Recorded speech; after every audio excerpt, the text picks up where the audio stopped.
Saludos desde La Habana, la capital de todos los cubanos, listos para presentar una nueva emisión de Noticias.cu. Pasemos en titulares. Presidente de Cuba participa en desfile militar conmemorativo por el aniversario 80 de la victoria de Rusia en la Gran Guerra Patria. Este 9 de mayo se cumple el aniversario 80 de la victoria del ejército soviético sobre el fascismo alemán. A propósito de este hecho, les proponemos un material especial del colega Héctor Martínez. Ha transcurrido un año y medio del inicio de la guerra entre Israel y Palestina, un conflicto que va sumando ya más de 51.000 muertes en la Franja de Gaza. Hoy, al final de nuestra emisión, nos acercamos a la actualidad sobre el tema. Esto y mucho más en los próximos minutos. Soy Yaulén Arévalo. Ya comenzamos.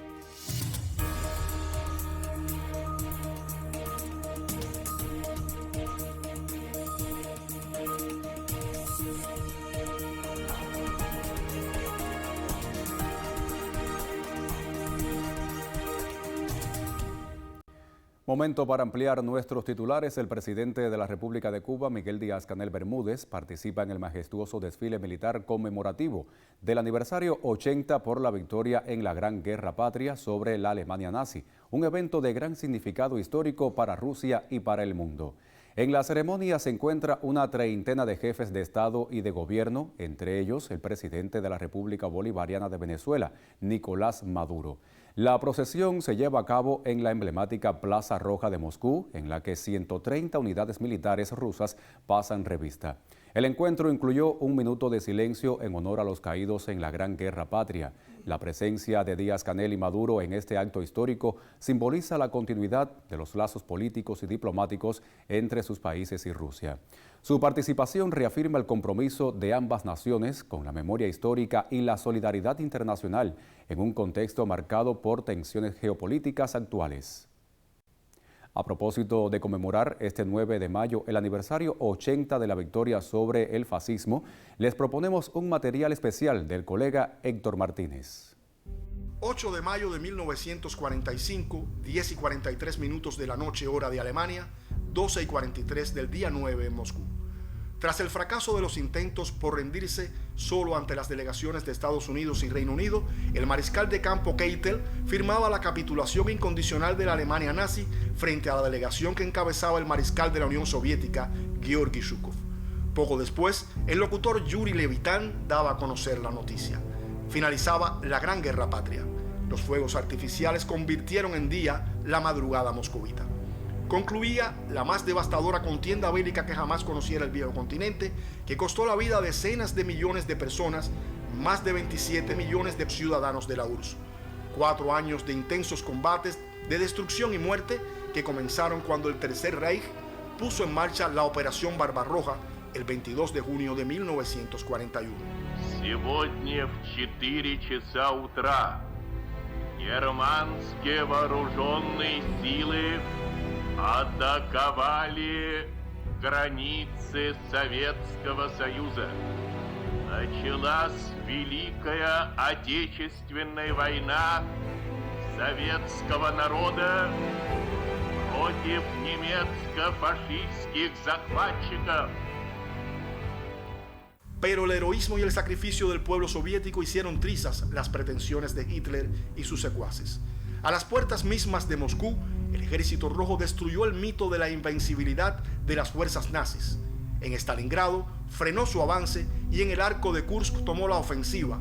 Una ofensiva que no se detuvo más hasta que la bandera de la hoz y el martillo ondeara victoriosa sobre las ruinas del Reichstag, el Parlamento alemán, en Berlín. El 24 de junio de 1945 tuvo lugar el primer desfile de la victoria.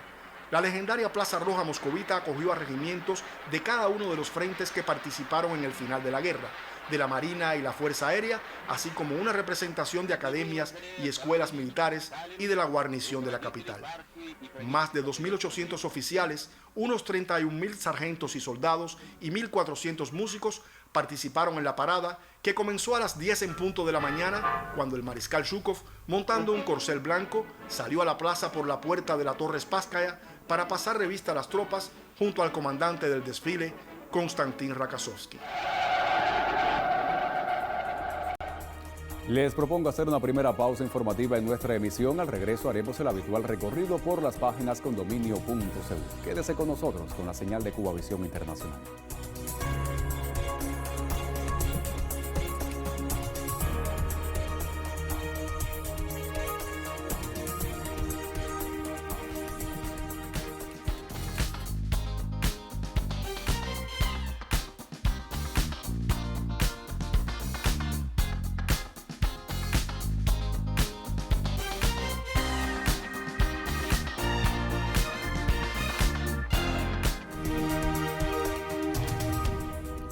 Momento de abrir en pantalla sitios digitales condominio.cu. Otros temas que marcan la agenda informativa en Cuba. Comenzamos este recorrido por Cuba Debate.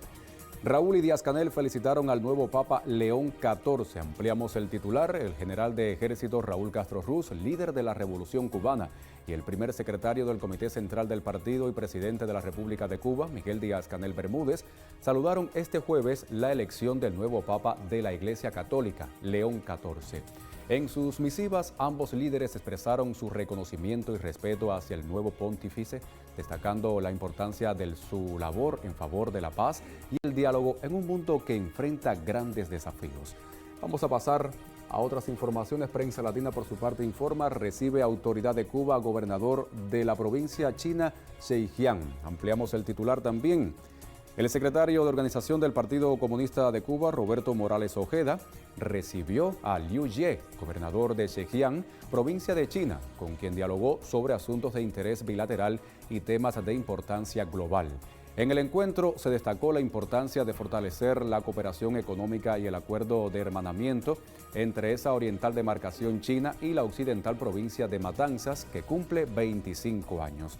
Ambos territorios mantienen una activa cooperación en varios sectores, de lo cual es una muestra la firma en abril último de un memorando de entendimiento entre el Hospital Provincial Quirúrgico Comandante Faustino Pérez Hernández y el Hospital Provincial de Medicina Tradicional China de Zhejiang.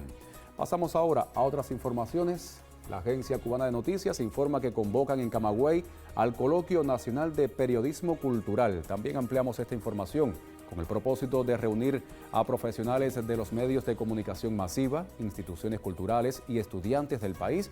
Llegará a Camagüey la 8ª edición del Coloquio Nacional de Periodismo Cultural del 12 al 15 de junio.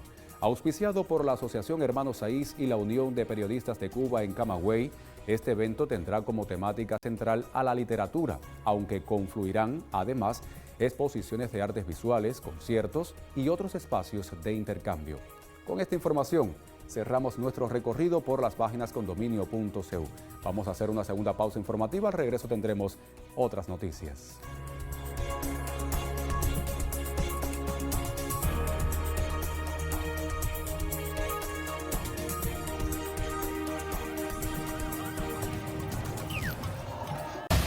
Las realidades del mundo actual exigen agudeza visual.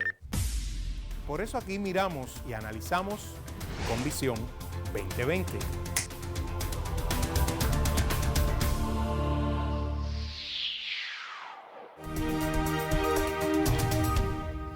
Ya volvemos con otras noticias. Ha transcurrido un año y medio del inicio de la guerra entre Israel y Palestina.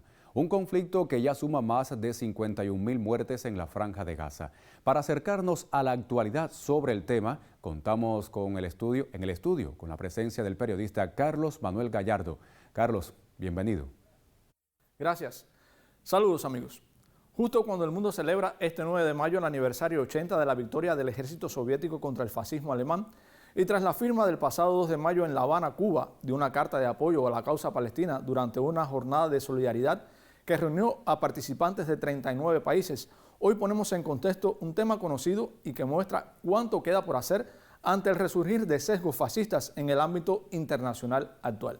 Nos referimos al conflicto israelo-palestino. Desde octubre del 2023 a la fecha, los ataques israelíes en la Franja de Gaza han cobrado la vida a más de 51.000 personas, entre niños, mujeres, hombres, periodistas y representantes de la ONU. Todo ello sin otra causa aparente que el expansionismo. Tales crímenes de guerra llevó a la Organización Palestina para la Liberación a solicitar la creación de un comité global internacional para juzgar las atrocidades en una corte penal internacional. Un reclamo sin respuesta hasta este minuto. Pero esta vez queremos mostrar otra cara de la guerra, la crisis higiénico-sanitaria que hoy padecen los palestinos. Les comparto las cifras. Según informes recientes del Centro de Emergencias Sanitarias de la Franja de Gaza, hasta el mes de abril se contabilizan más de 1 millón de casos de enfermedades infecciosas por malas condiciones higiénicas en Palestina. A 31.348 ascienden los casos de hepatitis A. A más de 578.000 personas padecen enfermedades respiratorias. 318.321 padecen de diarrea aguda y 52.329 padecen de erupciones cutáneas. Pero esto no es todo. Se registran 47.922 casos de piojo, 35.336 son afectadas por la sarna y 7.643 padecen la viruela. Los números hablan por sí solos y como si esto fuera poco, las tropas invasoras de Israel impiden el acceso de ayuda humanitaria a Gaza, lo que hace más precaria la situación de los que permanecen allí. Ahora le propongo ver qué sucede al otro lado de la guerra. Los últimos datos publicados por fuentes israelíes indican que la creciente impopularidad del primer ministro Benjamín Netanyahu, pues solo el 58% de los israelíes tienen hoy poca o ninguna confianza en el primer ministro Benjamín Netanyahu. En cierta medida porque desaprueban el último llamado hecho a los reservistas a sumarse a la guerra y la mala imagen que proyecta Israel hacia la comunidad internacional a causa de ella. Pero la impopularidad no solo golpea a Netanyahu, también ha alcanzado a la máxima figura de su principal aliado, Estados Unidos. Según una encuesta publicada por la BBC News hace solo unos días, muestra que Donald Trump es el único presidente de los Estados Unidos desde la Segunda Guerra Mundial hasta la fecha, que a poco más de 100 días de iniciado su segundo mandato, cuenta solo con el 44% del apoyo público. Un fenómeno que tiene, entre otras causas, la aplicación de una política migratoria irracional y su obsesiva guerra arancelaria a nivel internacional.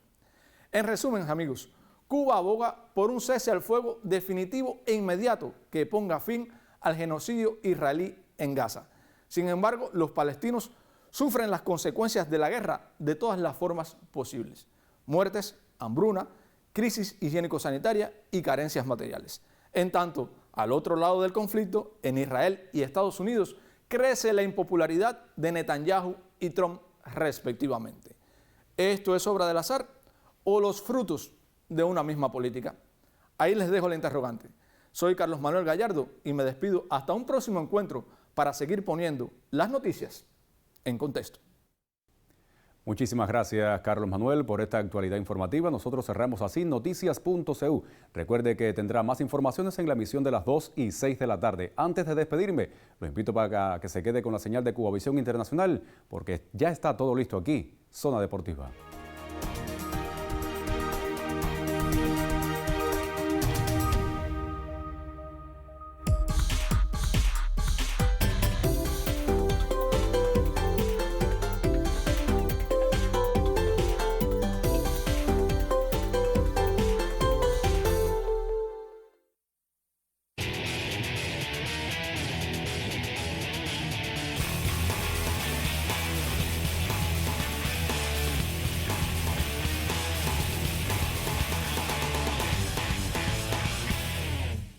¿Qué tal amigos? Bienvenidos a un nuevo encuentro con Zona Deportiva. Mi nombre es Boris Leiva y es un gusto recibirles y más cuando se trata del debate habitual. Dos deportes que son de los más seguidos en nuestro país y por cubanos, como muchos de ustedes que también están del lado de allá en la pantalla. Tenemos béisbol en el primer momento y después nos acercaremos a la edición 108 del Campeonato Nacional de Fútbol, también en nuestro escenario en Cuba. Así que le damos la bienvenida a Arián Alejandro, otro de los presentes habituales, si de debate se trata en Zona Deportiva. Así mismo es, Boris, saludos para ti, el colectivo, quienes están con nosotros a través de la pequeña pantalla en Zona Deportiva. Y bueno, la Liga Élite que está cerrando su fase de partidos reprogramados. Sí, los que hay que recuperar por la Liga de Campeones. Exacto, precisamente este viernes arranca el duelo Las Tunas frente a Santiago de Cuba. Las Tunas que puede ser juez, bueno, va a ser juez, porque se juegan el último boleto Santiago y Granma. Con ambos tendrá que jugar el equipo tunero entre viernes, sábado, domingo y lunes frente al conjunto indómito, y a partir del próximo miércoles entonces, miércoles, jueves, viernes y sábado, hasta el sábado 24, pues se van a estar efectuando estos partidos reprogramados. Ya clasificados Ciego e Industriales, que esperan, Las Tunas lo está, pero tiene que terminar, entonces habrá que ver, porque les recuerdo que el domingo 25 de mayo se van a solicitar los 2 refuerzos, Boris, que van a sumarse a los equipos. Otro par para aumentar también la calidad de las nóminas, sobre todo. Bueno, apuntan al picheo. No me queda claro, decía este eslogan de la calidad, porque era como se manejaba a nivel de la Federación Cubana. Y te pregunto precisamente por esto, ¿hasta qué punto puede crecer un poco más la calidad de estos elencos, teniendo en cuenta que uno de los grandes objetivos de este torneo es precisamente concentrar lo que tenemos, más allá de que hay muchísimas salidas por contrato? Yo creo que tocas los 2 puntos medulares, es decir, entre las salidas por contrato, cuando tú pones en una balanza salidas por contrato, lo que te queda en casa para aumentar la calidad, creo que en un gran porciento la balanza se decanta por esa salida en contrato, que ha sido mucha para prácticamente todos los equipos. Se han perdido peloteros importantes en esta etapa, que ya ha ocurrido en años anteriores en la Serie Nacional, y bueno, eso obviamente afecta el nivel del torneo. Yo a veces incluso algunos de las solicitudes que se hacen, yo ni siquiera le llamaría refuerzos, le llamaría sustitutos, porque en realidad cuando usted pide un refuerzo es porque entiendo que tiene igual o mayor nivel, sobre todo que lo que usted puede tener como provincia. Claro. Pero en realidad a veces lo que hace es sustituir a un pelotero, porque yo pregunto, por ejemplo... toma la permanencia en la alineación, más allá de que muchas veces cubre una baja entre comillas, por estas salidas de contrato. Son 2 puntos distintos, pero que al final se parecen. Y ojo, si hay pelotero alguno que otro, por ejemplo, hay un Eduardo García que si Santiago se queda afuera, obviamente va a aumentar, porque estamos hablando del líder en carreras impulsadas, uno de los líderes en jonrones. Sí, nominado a tener incluso la triple corona. Exacto, del bateo. Pero es 1, 2, Jordani Samón, algún que otro pelotero, no sé, lanzador como Yunieski García o Gionel Gutiérrez, José Ángel García, pero son 3, 4, 5 nombres. El resto que puedas pedir, te repito, pasa más por este filtro de sustitutos que realmente refuerzo. Pero bueno, sea de una manera u otra, se van a solicitar 2 por cada uno, serán un total de 8 ya para equipos que tienen 13, 14, 15 refuerzos, porque no solo fueron los 10 iniciales, sino los que se fueron tomando a lo largo del torneo. Entonces, es un certamen que desvirtúa, entre comillas, y espero que se entienda esto, desvirtúa, entre comillas, las realidades provinciales. Sí. Hace notar a equipos que tienen el nombre de la provincia de una manera distinta y que quizás en la Serie Nacional siguiente sea totalmente al revés en la dinámica tanto ofensiva como defensiva. En eso estás muy claro. Yo creo que sobre todo el caso, y que me perdonen los avileños, el caso que más se va a notar es Ciego de Ávila. Sí, es mitad tigre, mitad gallos. En este impacto, quiero decir. Exacto. Y cuando tú miras la nómina de Ciego que puede presentar para la Serie Nacional, que debe arrancar en septiembre, por la cantidad de peloteros avileños que no estuvieron en esta Liga Elite, que evidentemente parece no van a continuar jugando béisbol, te das cuenta que es una nómina que va a sufrir o debe sufrir mucho en la Serie Nacional. Pero bueno, en esta Liga Élite lo han hecho muy bien y bueno, al final los refuerzos para todos, y esto yo creo que lo que es parejo no es ventaja.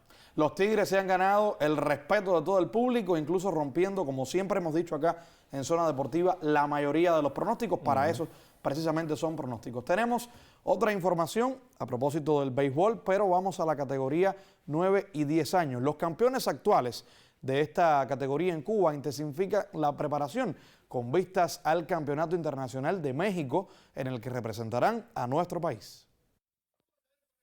La preparación del equipo de Santa Clara categoría 9-10 años continúa de manera ininterrumpida rumbo al campeonato internacional que disputarán los campeones de Cuba en México durante el próximo mes de julio. Estamos haciendo tanda, bateo con las pelotas, después con unas pelotitas chiquiticas así de colores. Primero estamos bateando, calentamos el brazo y hacemos los movimientos de picheo. Estamos trabajando con la pelota negra, la pelota medicinal con el profesor Pupo, los palos. Nos estamos entrenando con el profe Pupo para sostener las piernas fuertes y corriendo adentro del terreno, porque hay mucha altura y nada más que caminas un poquitico te dan parte de aire.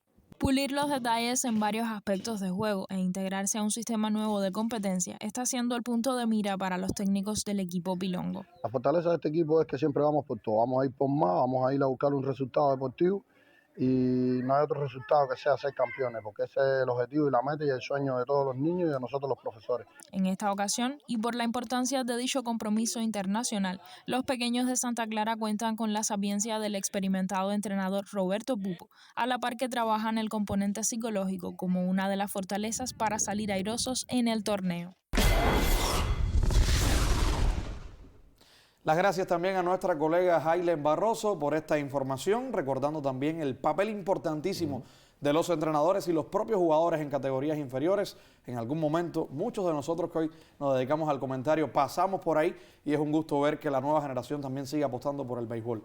Vamos a hablar entonces del más universal de los deportes, pero con la mirada puesta también en el Campeonato Nacional número 108 del fútbol cubano, torneo de apertura ya con la jornada número 7 completada. La 8 va a comenzar mañana, el propio sábado, como hablábamos también del béisbol cargando el fin de semana. El fútbol cubano tendrá este día como protagonista Arián. Teniendo en cuenta las sorpresas del calendario, al menos a mí me dejó un gran sabor de la jornada anterior, que Villa Clara y Cienfuegos repetían encuentros y sí se pudieron marcar goles. También me llama la atención cómo otros elencos, como el propio caso de Matanzas, nominado a quedar por detrás en este mismo insertado del centro, poco a poco va rascando puntos. Está batallando, aprovechó el empate entre Cienfuegueros y Villaclareños con esa igualdad a 2. Le ganan a Mayabeque. Le ganan a Mayabeque 1-0, partido cerrado. Mayabeque, que probablemente sea de los equipos menos fuertes que tiene toda la liga en cualquiera de las dos zonas, incluso en cualquiera de los dos grupos.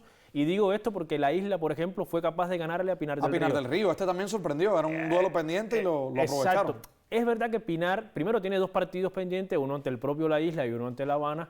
Es verdad que Pinar en los últimos años ha perdido fuerza a raíz que, bueno, entre futbolistas que se han retirado, otros que al San Cristóbal pasar ya hace algunos años a ser municipio de Artemisa, bueno, San Cristóbal era una cantera amplia de futbolistas, esto lo pierde. Cambia la dinámica. Exacto, lo pierde Pinar del Río, lo gana Artemisa y bueno, yo creo que, te repito, ha perdido un poco de fuerza. Aquí los dos candidatos en esa llave, Habana y Artemisa precisamente, que son los que marchan delante.